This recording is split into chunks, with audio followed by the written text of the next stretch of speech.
In this episode of Revenue Harvest, I have the pleasure of sitting down with Alex Griffin.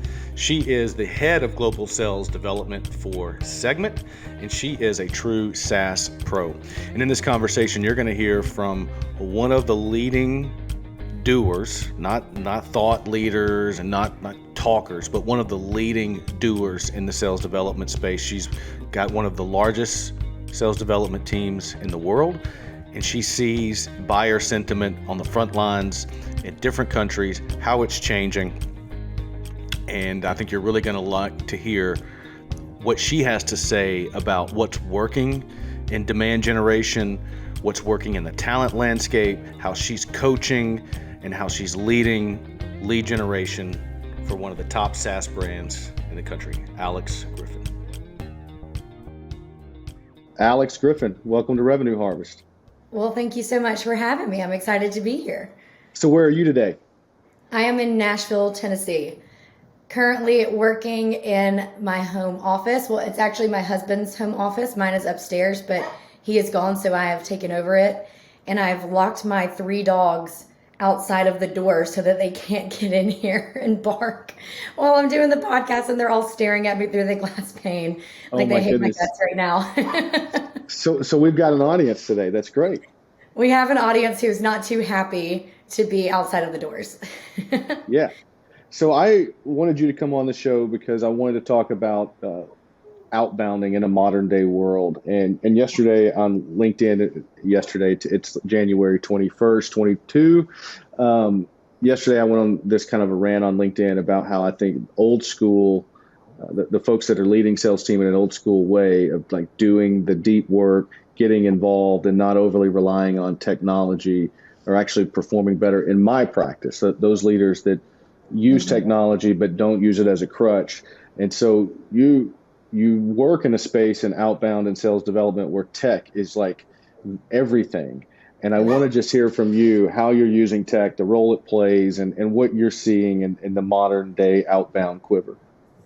So I saw your post on LinkedIn yesterday and I watched it. And after I watched it, I was looking at everyone's comments just about old school is the forever school and old school till I die.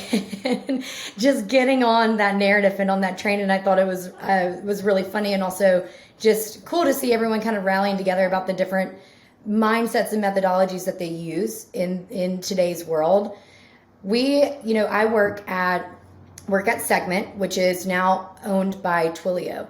And what the phase that we're going through right now, we were acquired back at the end of 2020.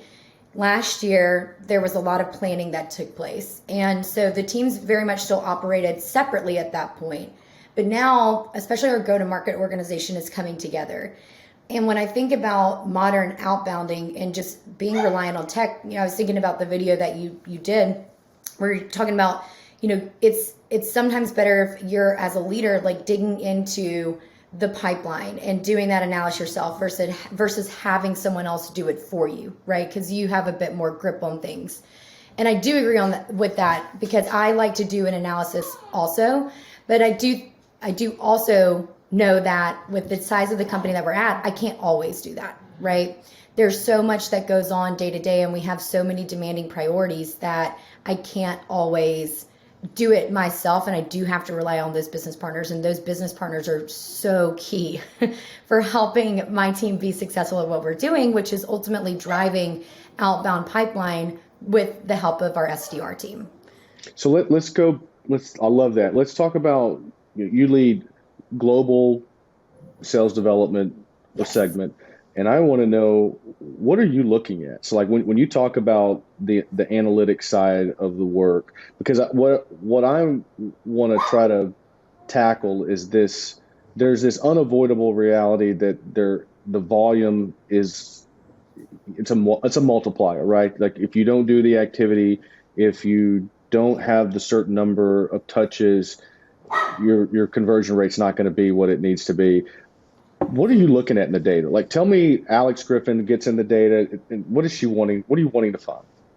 So there's a couple of different things that we're always going to be looking at. Like every single week, we are rolling up a forecast to leadership, and it starts from the individual SDRs. So on any given week, our SDRs are providing a forecast of their qualified opportunities to their managers.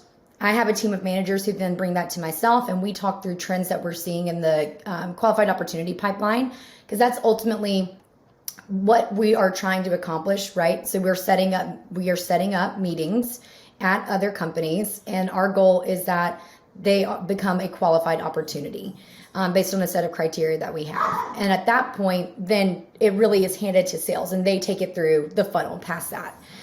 So our key, our outcomes that we're looking at are those qualified opportunities. So we do a roll up every week. They bring that information to myself, and then we have to take it to our leadership team.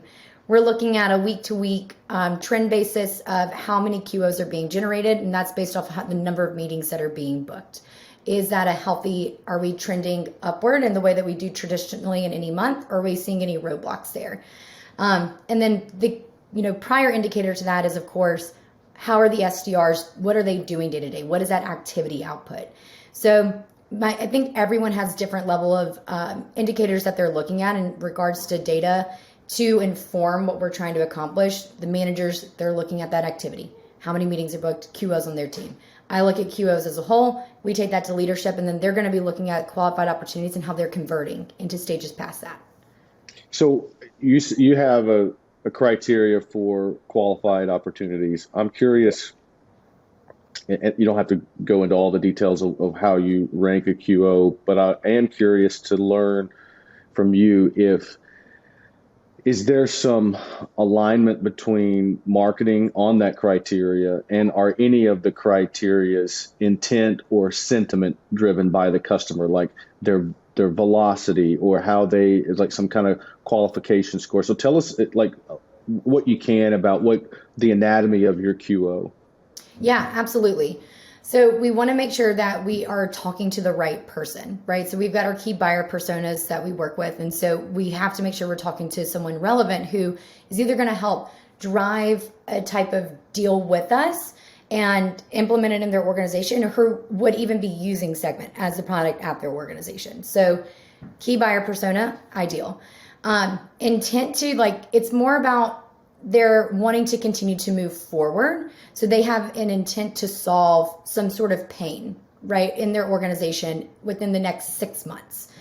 Now, that time frame does vary based on the size of the companies that we go after. 6 months can be for enterprise, whereas 3 months might be for growth, which is, 100 employees or less, right? Because typically velocity is a little bit quicker in those accounts, so we do take that into heart.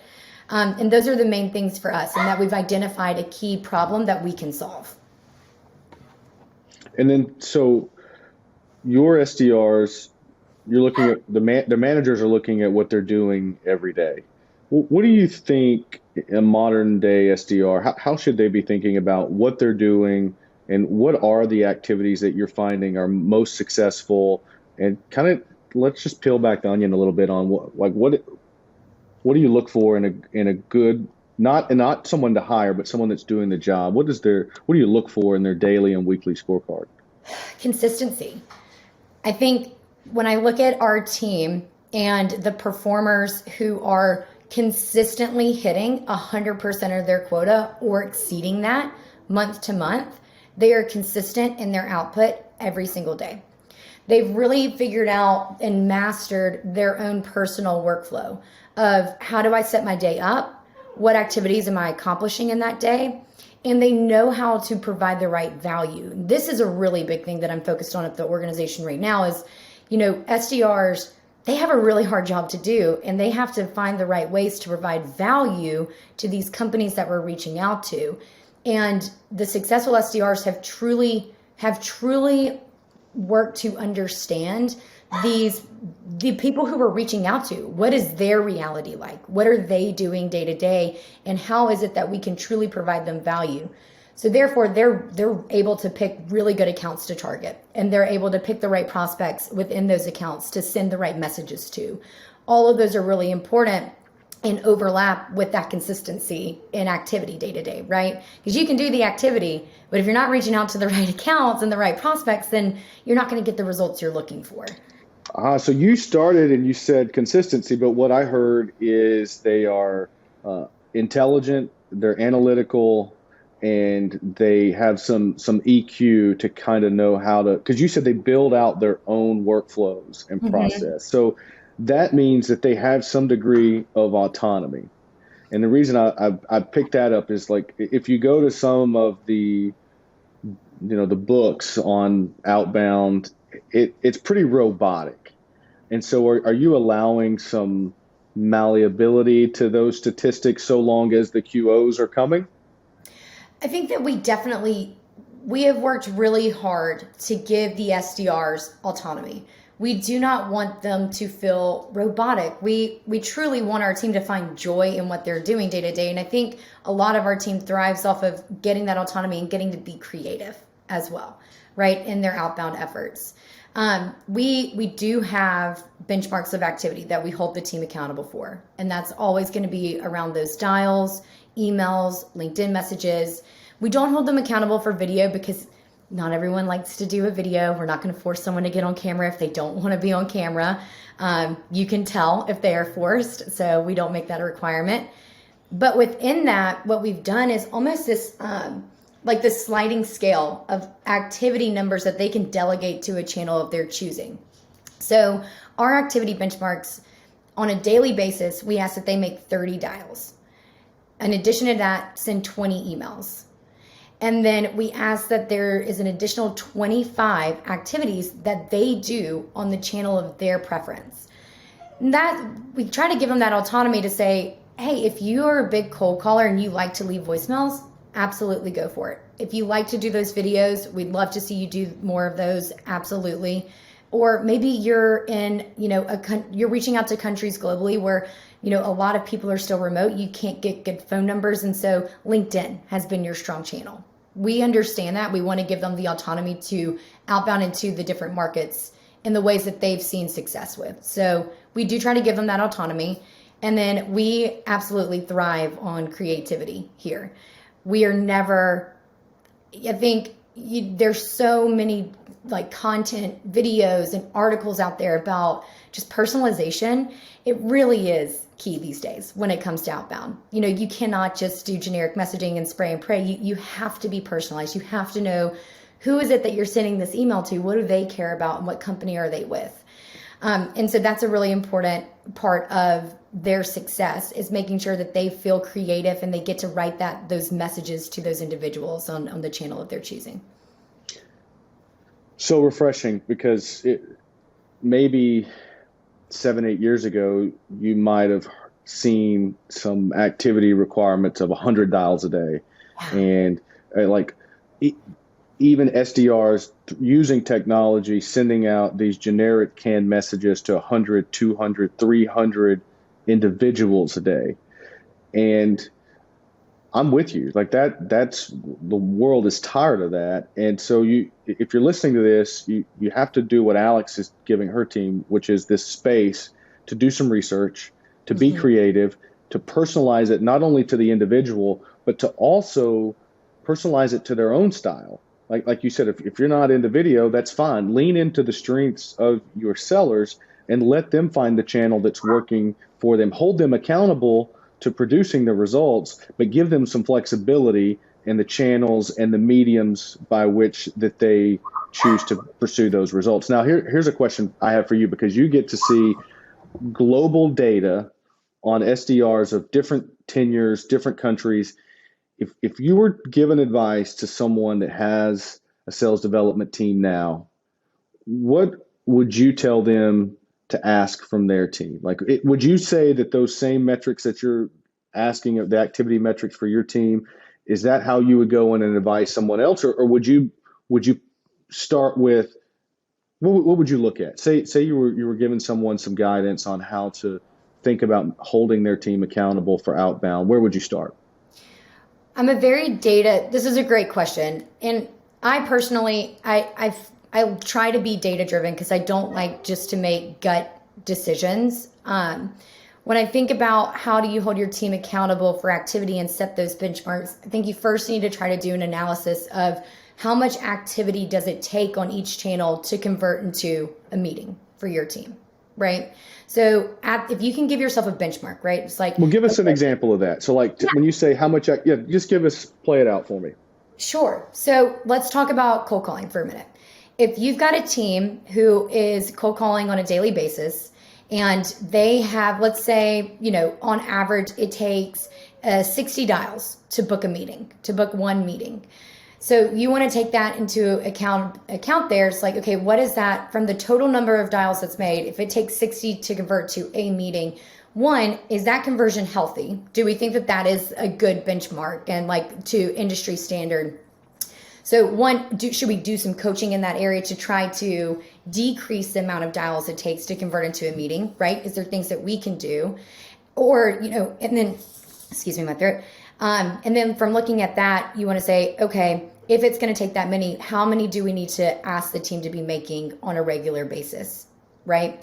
So, because you want to get the results on those channels, all of them do work. You can book meetings on all of the channels that we use. You've just got to know what does that output look like, and then that way you can really start to benchmark your team and benchmark your reps against that too.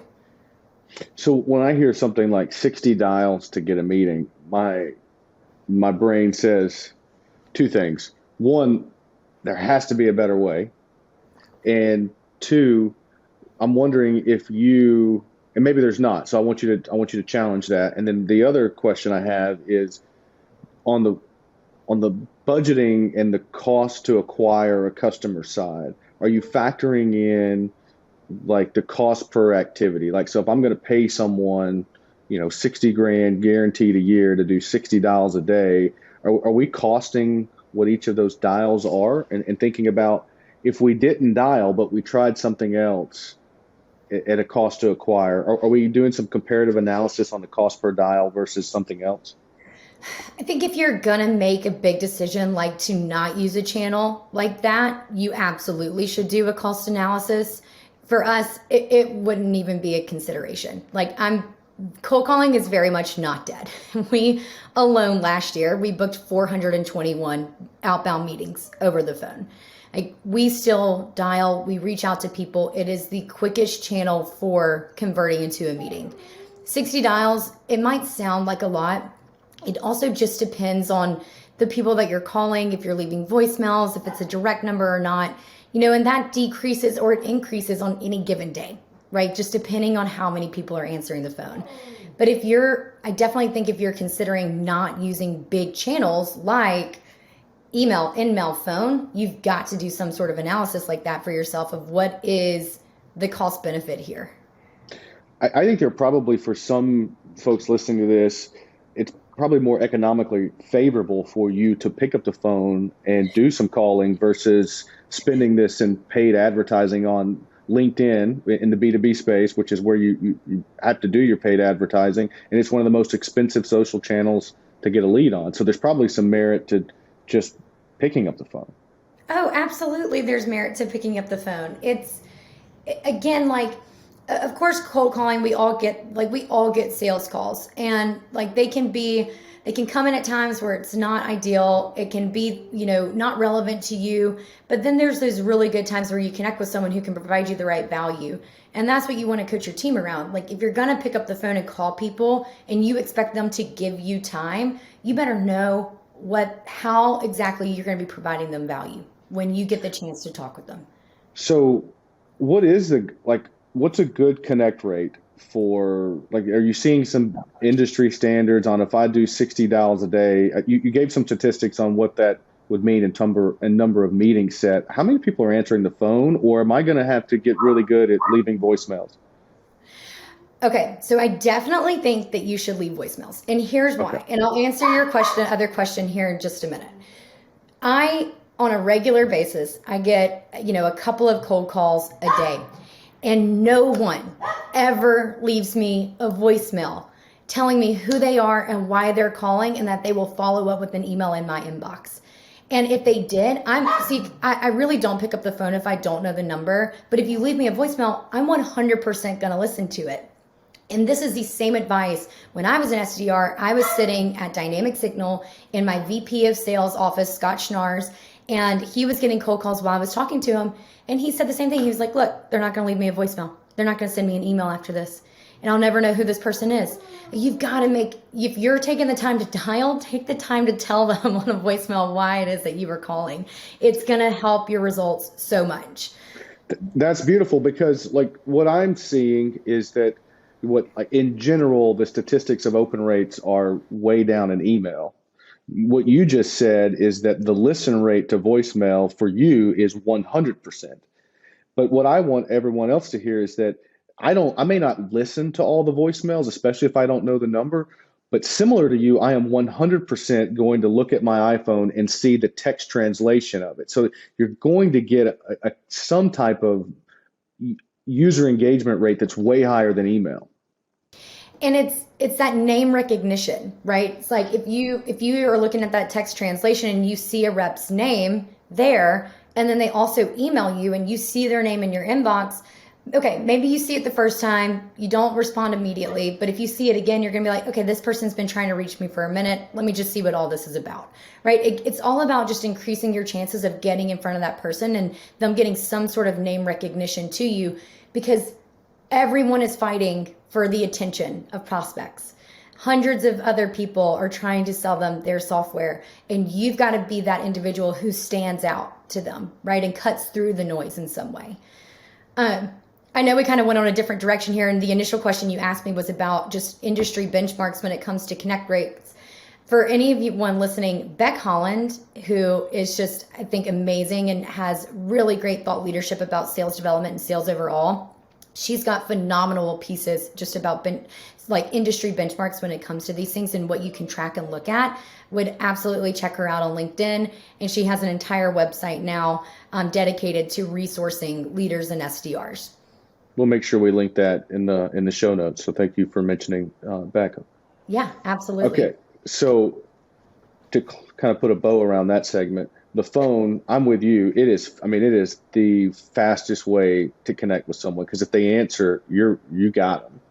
If they don't answer, 100% listen rate, at least for some humans like Alex on the voicemail, 100% text read on the translation for everyone else in the world, unless you don't look at voicemail, and we need to have a conversation about you need therapy or something. But to the other point is it gives you this like attributable lift in other channels because of name recognition. So it might give them a better chance of reading your email or connecting with you on LinkedIn. So perfect. I want to talk about something else. Okay. There is this whole space in the outbound of third parties that you bolt on in front of your SDR that are real humans dialing, and then they do like a lightning fast transfer when they get one of your ideal prospects. You're laughing. I want to hear what your take is on that. No, I did it as an SDR. We, when I was at Dynamic Signal, we did a pilot for Connect and Sell. And I remember, sitting there with my headset on, just being ready if I got to connect with someone. So I'm laughing because I remember I can still feel that adrenaline rush of being in the moment doing it. Does it work? From personal experience, and we only piloted it, and I think the only reason why we piloted it and then didn't take it to full sign on was just simply for budgetary reasons. So Connect and Sell, please don't be offended if you ever hear this. But so from my personal experience, I did not book a direct meeting while doing it. I only did it twice though. But what I did get was several good conversations where I either got a referral or followed up with them via email, and it led to a bit of conversation there. Just because of my approach as an SDR, I was a focused dialer. I was very intentional every single day with who I was calling and why I was calling them. And so I had very direct pitches for every single person, where the thing that challenged me was, having to be a bit more high level and not knowing who I was going to be connecting with. And so if you've got a couple of different buyer personas, you've got that, you have to kind of take that minute, see who it is, see their title, and be ready with a good pitch and ready to go. I think nowadays these tech stacks that do that, you can make your lead list and you can probably make them a bit more tailored and targeted. If you want to do it for one type of buyer persona, or even just a group of companies that you're going to try to dial through. And that way, you know a bit about each organization if you were to get a connect. So I think that there's a bit more tailored ways to do it. That's what challenged me, was just, again, that high level pitch. I do think that there's absolutely success on those channels, which is why these companies exist. You've got to be that type of rep, though, who, again, you are very knowledgeable about the value that's related to these buyer personas, because in this, you may not know much about the direct person who you've ended up connecting with, but if you know a bit about what they do based on their job title, then you can kind of lead off of that. You mentioned tech stack. What's in your tech stack? And for those if you're new to tech stack, the systems and pieces of technology that you have given and bought for your sales team to use to be more efficient and effective. So what's in your tech stack? Yeah. So from the SDR perspective, we've got our Salesforce, our CRM. We use Outreach. We have ZoomInfo. We've got Lead IQ. We've got, Sales Navigator that also parlays into LinkedIn. We have Chorus for call listening and coaching. We've got a couple of different paid channels that we use for lead generation as well. So we partner with G2. We also partner with a great organization called UserGems. This has actually been a really fun channel that we rolled out last year. And I can speak more about that later if you want, but it's really fantastic. It helps surface customers. So people who were a part of your deals in the past, maybe they were at a customer company, use the platform, help run the deal to get to closed one. It tracks when they move to new organizations so that we can stay in touch with them where they go and see if it's relevant to bring Segment to their new company. So that's been a really fun channel. We also have Drift, which our inbound team uses, and we are expanding that to our outbound team this year. Yeah, and Drift is a chat tool. Yes, it is. Live chat on a website. Do you have an overdialer, or have you had any experience with overdialers or dropping voicemails? Tell me a little bit about that. So, Outreach has a drop voicemail capability. I don't know how many SDRs are actually using that at this time. Outside of that, we don't have any other system that's an overdialer, I think, like what you're referring to. Yeah, and for those listening, an overdialer, what it would do, like I say, if I had to call, my activity target was 60 dials a day, an overdialer might dial 3 simultaneously, and if one answers, it drops a voicemail for the other 2. So, anything to say about that or no? No, I wasn't going to add anything there. Again, I think that it all just depends on your team, and I think the type of personas that you're reaching out to and the regions that you're supporting. Agreed. Be added to your tech stack. So you mentioned Chorus, which is a great segue to where I wanted to take the conversation next, because in my practice, I work with sales leaders, and Chorus is unabashedly a tool just for sales leaders to get some eyes and ears on how their sales team is engaging with the market. Tell me a little bit about how much of your time is spent in coaching, and give me a look into what you look for in coaching conversations and how you coach your team. So where I sit, I've got a team of managers, and my team of managers they've got SDRs who report into them. And so the time that I spend is working with my management team on their coaching skills and abilities. And I give them a lot of autonomy to run with what they're learning, and then, observing their own personal teams and individuals on their teams to then determine how they want to coach and the activities that they want to do. So that's, I think, really important, though, is that you are investing in your frontline managers so that they can be great trainers and coaches. They are pivotal to a team being successful, absolutely pivotal. What types of investments do you make into your frontline managers? Well, I'm really lucky to work at an organization who also invests in management, including myself. Twilio does a really great job at creating different programs for growth and development. And one of the things that we've got is a manager foundations program. And it is I think an 8-week course. I did it just last year. I require all my managers to do it. And each week there's a different Life Labs training that you do. And so it'll cover topics like effective one-on-ones, how to give feedback, how to be a great coach. And it's those are skills that they are using every single day. And who knows how many people have actually done any formal training around that. Most of the time when companies promote people to management, they're just in it. And it's kind of like the Wild Wild West. You're learning as you go, and you don't get some of these intentional trainings. And so we've got manager foundations.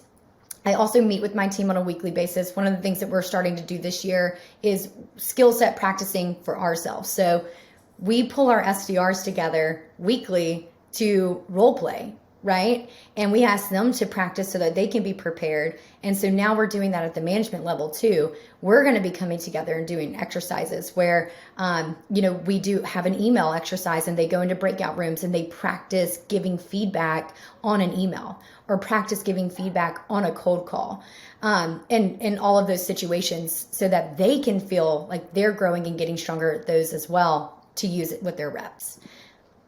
What makes a good coach? Oh, goodness. I mean, that's a loaded question. What makes a good coach? One, it's about not like, you've got to understand what each individual needs. Like there are definitely times where there's team-wide trends that you can address, but a lot of the time, things that you're seeing happen in day-to-day workflows, it's very situational to each person. And so a great coach is going to take the time to do performance diagnosis and dig into the data and understand what's going on with each rep on their team, and then work with them to create a plan on, is this an area where you're thriving and like, hey, I just wanted to show you this so that you can keep doing it? Or is it an area of opportunity for growth? And they come up with a plan together, right, of what they can do to grow there. I think a great coach is also a great listener. So, someone who doesn't tell them all the time, like, okay, here's what we're going to do. Here's how you should have done it. This is what you need to do. They ask questions along the way. They listen to the answers that they're being provided, and they guide them in the conversation.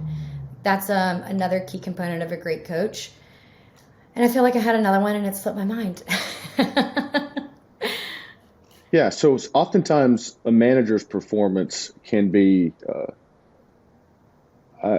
sometimes it's hard to judge, because if you just look at it and say the manager's performance is a reflection of the performance of the sales team, well, sometimes you've got really good sellers that can cover a struggling manager, or you've got a really good manager that just needs more opportunity. Like they've got a good sales team, but the total addressable market is wrong.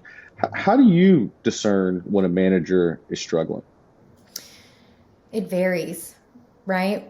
There's so many different ways that you can observe that and look at that. Like there's, again, like that question, how do you observe when a manager is struggling? Are we talking about just based on performance or their engagement overall? As humans, we can struggle in the workplace, and you can see when someone is becoming more and more disengaged and, not proactively communicating, not having a voice within the organization. And I think that that's a big sign of a struggle. It's, often a bit more internal, or there's things personally going on there. And, if you're seeing that, of course, that has some sort of trickle down effect to the people under them, right? And it's just a matter of time before you start seeing it there. So I think it depends on the individual and what the circumstance is happening. When it comes to performance, I try to you've got to have a good relationship with the people on your team and understand what's really going on. If you've got a team overall that's struggling to hit quota, just having a direct conversation with that leader and saying, hey, there's a big trend going on here. We're starting to see a decline in QO generation. Can you help me understand what's happening across the team right now? And seeing if they've got a grip on their business and they've done what they need to do to know what's going on, and see if we can turn the ship around. I think just having those conversations on a regular basis, I meet with every single person one-on-one each week, and we talk through trends on the team. Like they've always got a grip on their business. And so then it's just a matter of making sure that they're okay, that they feel good day to day and are finding joy in what they're doing, and they feel engaged, and they feel like they have a voice and are impacting the direction of the company. So I asked you, what went into good coaching? What makes a good manager? Because coaching is just a piece of management. There are so many things that make a good manager. And I just want to use this opportunity to say, by no means am I a perfect manager. I am an imperfect person. I am still learning and growing every single day. And I think in knowing that, like having that mindset as a leader, that we're all still learning and growing, and there's all that we can all continue to get better. That's an important part of management. I think the other key thing is being a servant leader. Like I know that, you know, my main thing is I want to make sure that my managers feel resourced, that they feel supported, that they feel a part of the organization and they have what they need. And that, you know, I manage them in a way that they appreciate and value, because that builds trust and builds a relationship, versus having, you know, an overarching generic management style for everyone. And it just being what it is, because there's so many different types of personalities out there, and you want to make sure that you're serving the team that you're a part of and being a leader for them. I think being dedicated, just... I'm not sure I understand. Oh, sorry. My watch is going off in the background. Being dedicated to the job as well, like again, to that learning and development and growth from the people who are a part of your team, and then to you being in the role as well, I think makes a great manager. One of the things that I talked to Jeremy Donovan and Aaliyah Homison both in season 1. They wrote a book together called Leading Sales Development. And one of the things we talked about was career pathing. And so all the way back to like Mary Lou Tyler and Aaron Ross's book, like the path for an SDR is to AE, and the tenure in the SDR role is, you know, anywhere between 6 to 18 months. And they're all trying to get into that AE role, which leaves, from my perspective, a real gap in the talent that is wanting to manage and lead an SDR team. Because one, if you've done the job for 6 to 18 months, that hardly qualifies you to go and coach and train and develop others to do that role excellently. So I'm asking you, how do you find someone that wants to be a manager for SDRs? Well, you know, I would disagree with you on that. Like some of the best managers that I have seen get promoted from the SDR role into management, they've thrived. They've been, because they just did the job and they were doing it so incredibly well. They were high performers and they knew how to coach people to be successful. You know, for us, we absolutely help people get promoted within the organization. Like that's a commitment that we're making to you from day one, is that we not only want you on this SDR team, but we want to see you grow and thrive within this entire organization. And we've got a number of things in place on our end to help people grow in their careers. We've got, you know, of course, it all depends on, you know, performance and then eligibility. We do have you have to be 12 months in the role to be eligible to be promoted. And we've got different career tracks that people can participate on. So we have an AE readiness program. We've got an enablement career track. We're building out one for CS this year, and more for marketing as well. So that way, SDRs, like there's not just one path for SDRs, which is going to that AE role. Like we've had many different SDRs go in all sorts of directions within the organization. Management, AE, CS, we've had enablement, we've had marketing, and I think that that's it overall, but just such a variety of roles. And we've created these relationships with these other teams to help them understand the type of talent that can come from the SDR team. So they're really eager to look at this as a talent pool for the organization. When it comes to an SDR being promoted to management, one of the things that we're working on right now is a team lead program. We want to help people prepare for that jump, because it is a pretty big pivot to go from being an individual contributor and then going to managing a team for the first time and having to help, you know, many people be successful. So we're trying to prepare them more and more for that role. But a lot of people are so passionate including myself, like I went from being an SDR to an SDR manager.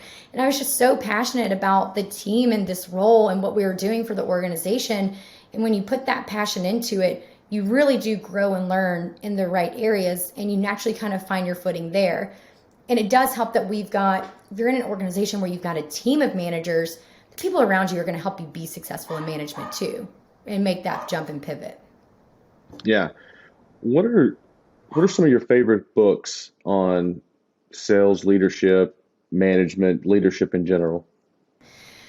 So I am that type of individual where I've bought so many books and I honestly, like I try to read them when I can, but it's a bit time consuming for me. And so I don't do it as often as I would like. Now, I love to listen to podcasts.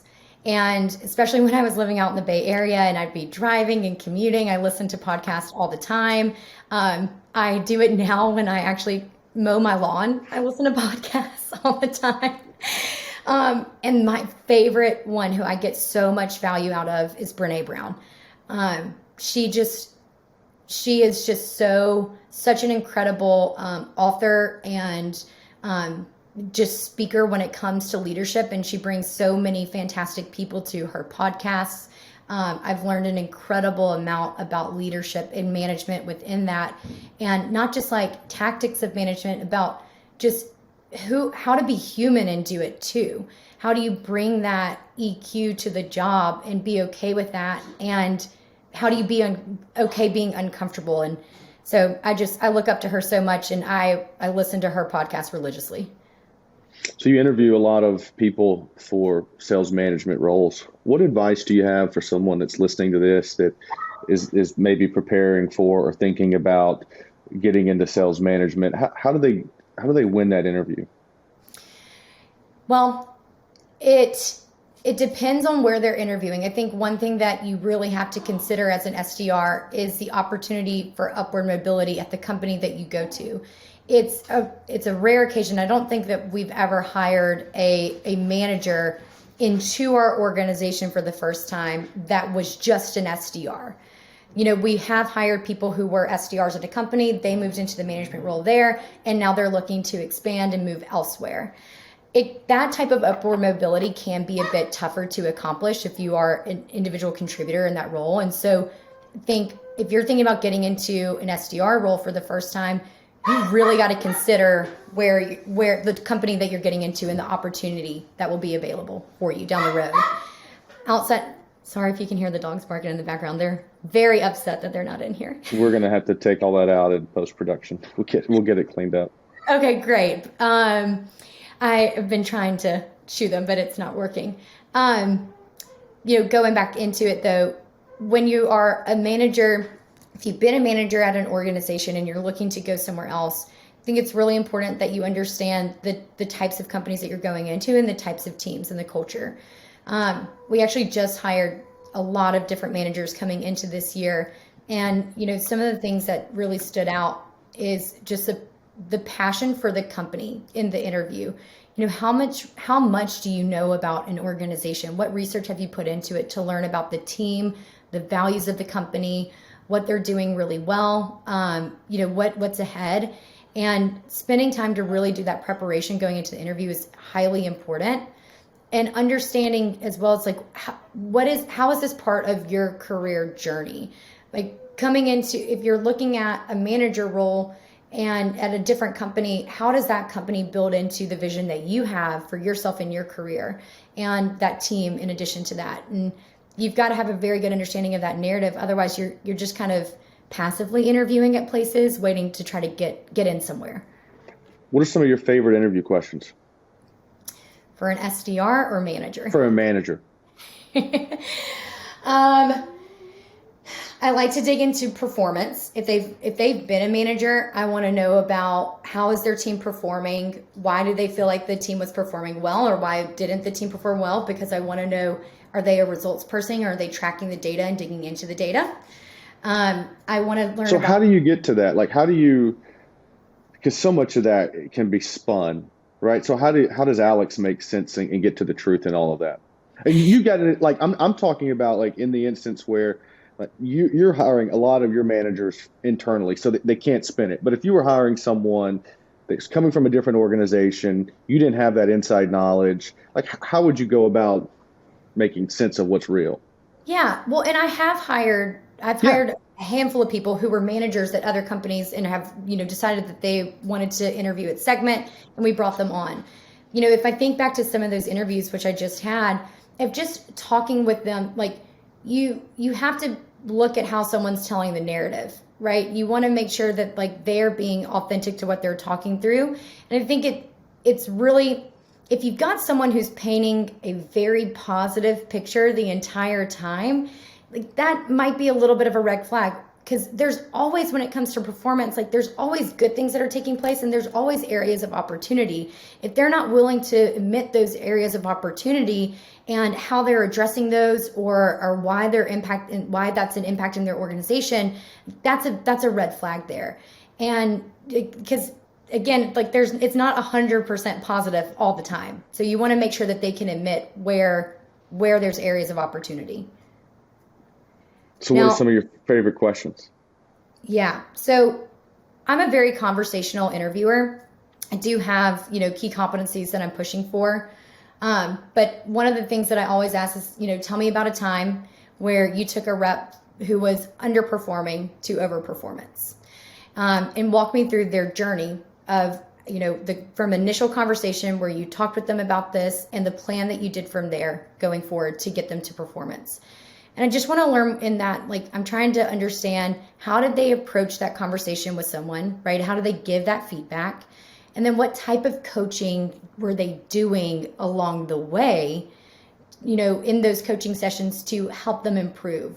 Again, were they working together with the individual? Were they just prescribing them things the entire time? Or was it true coaching, which is asking those questions, working together to get to the outcome and seeing improvement?